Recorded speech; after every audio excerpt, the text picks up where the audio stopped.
Many people ask me, what are the characteristics of a good leader? There are a few, and today I will walk through 5 of them with you.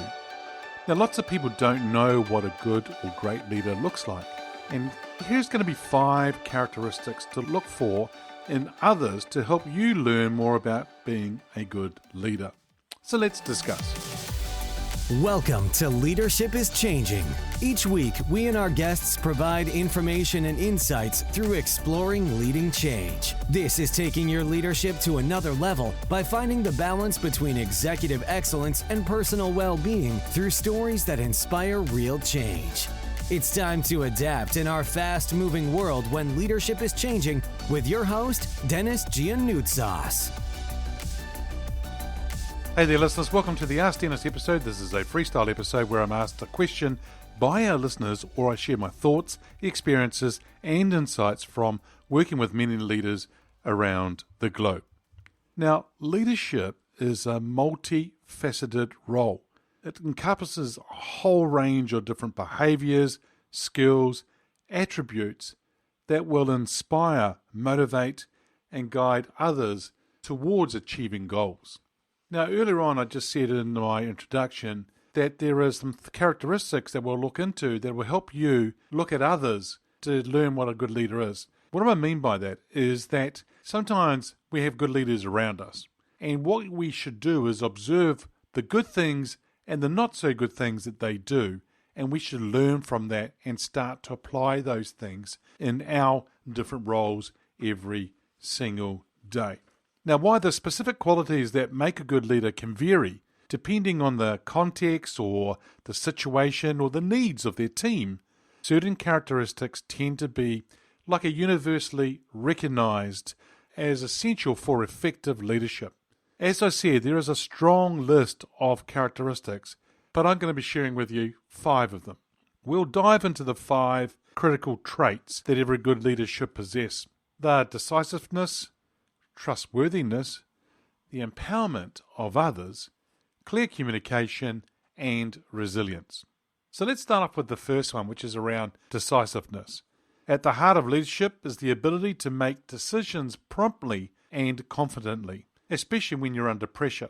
OMG, there's nothing worse than a leader that won't make a decision. Come on, just make a decision and move forward. Yes, being decisive involves weighing the available information and the data, considering potential outcomes, and making a choice that best serves the team's or organization's objectives. Now, a decisive leader will provide direction and clarity. That will also then enable the team to move forward with confidence, even in uncertain or challenging situations. However, being decisive does not mean acting impulsively. It means being thoughtful and deliberate and making decisions that align with the team's goals and values. But it does mean making a decision. For a lot of you, you may think that you don't want to make a decision. You want it to be perfect. It's never going to be perfect. The best thing you can do is make a decision and move. It's the wrong decision or it needs tweaking, then that's what you need to do. Tweak it, change it, and you can move forward. But at least you made a decision. Second one is trustworthiness. Trust is the foundation of any strong leadership. Trust is fundamental, and it's something that all leaders and leadership teams need to work on and make sure that they've got that in place. Trustworthiness really involves various things: honesty, integrity, and reliability. These qualities will inspire confidence and loyalty among the team members. You see, a trustworthy leader practices what they preach. They're a role model. They keep their promises and is transparent in their actions and decisions. When team members trust their leader, they're more than likely to be open, they're more than likely to take risks. They can collaborate more effectively, knowing that their leader has their best interest at heart. Number 3 is empowerment of others. Good leaders recognize that their success is linked to the success of their team. Zig Ziglar once said, "If you want to be successful, help as many people as you can to be successful, and in turn, you will be successful." Now, I don't mean the team doing all the work and the leader taking all the glory. No, that's not what we're talking about. It's talking about helping others be successful. They empower others by delegating responsibility, providing the necessary resources and support, and encouraging people to make their own decisions to move forward. They're really setting people up for growth and success. Empowerment really fosters a sense of ownership and investment in a team's objectives, motivating individuals to contribute to their best efforts. Now, by believing in their team's capabilities and supporting their growth and development, leaders then can start to really unleash the full potential of their team. And that then, in turn, drives innovation and excellence. Here's number 4, and that is clear communication. Effective communication is crucial for any leader. It involves not only conveying ideas and instructions clearly and concisely, but it also involves listening actively to others, their ideas, their concerns, and their feedback. Leaders, listeners, be smart. Listen to what people are saying to you. Clear communication ensures that everyone is on the same page, reducing misunderstandings and conflicts. It also creates an environment where the team members feel valued and understood, enhancing collaboration and team cohesion. What they're looking for is they just want to be heard. They want to know that what they're saying is of value or being valued or respected. Now, it may not be the right thing, it may not be something that is a good idea, but at least they've been heard. That's something that's really important. And if you do that, they're going to actually want to involve or innovate more and speak up more. Now, a leader who communicates effectively can inspire and motivate their team by really sharing a strong vision that guides the team's efforts. Number 5, here we go. It is resilience. Leadership often involves navigating challenges and setbacks and failures. Resilience is the ability to bounce back from adversity, learn from experiences, and continue to pursue goals with determination. It's a critical trait for leaders. At times, when you're in the midst of things, you are trying to cope as a leader. And over time, that resilience starts to build. A resilient leader maintains a positive attitude. Even though at times it may be hard, they maintain the positive attitude. They adapt to changing circumstances and see challenges as opportunities for growth.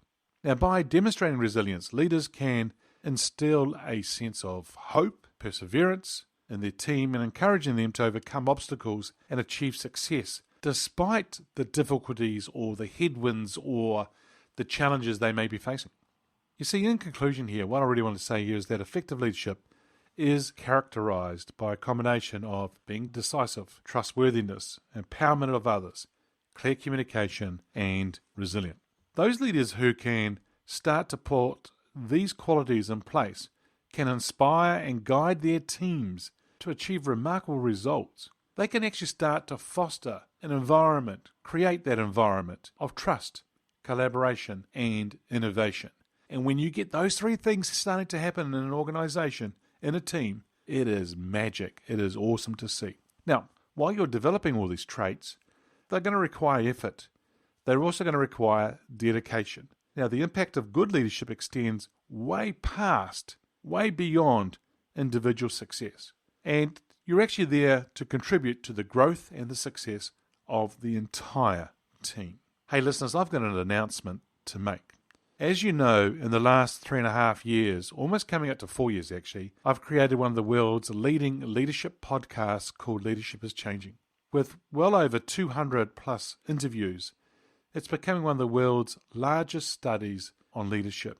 Now, as a result, there are some common themes that the guests have shared with me in the interviews that I've done. Yep, there's a group of key themes.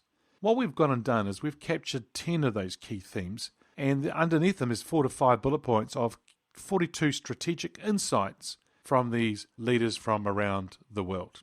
The guide, 10 Ways to Lead in Today's World, really starts to take hundreds of hours of interviews and put it into a simple checklist guide that you can use to optimize your leadership practices in line with what we've heard from leaders. From a C-suite through to aspiring leaders of the future, the guide can be your compass for development. Listeners, look out for the launch of this guide. I will be sharing it on social media. For those of you who are on our database, you'll be getting an email soon in relation to it. But also, keep an eye out for the show notes, because you just don't know when it's going to appear. Hey listeners, that's it for this episode. It's always a pleasure being with you. Thanks for joining me on the Leadership is Changing podcast. Until next time, bye for now. Thank you for listening to this episode of Leadership is Changing with your host, Denis Gianoutsos. Each week, we and our guests provide information and insights through exploring leading change, inspiring executives and leaders to adapt and lead a bigger game in a fast-moving world.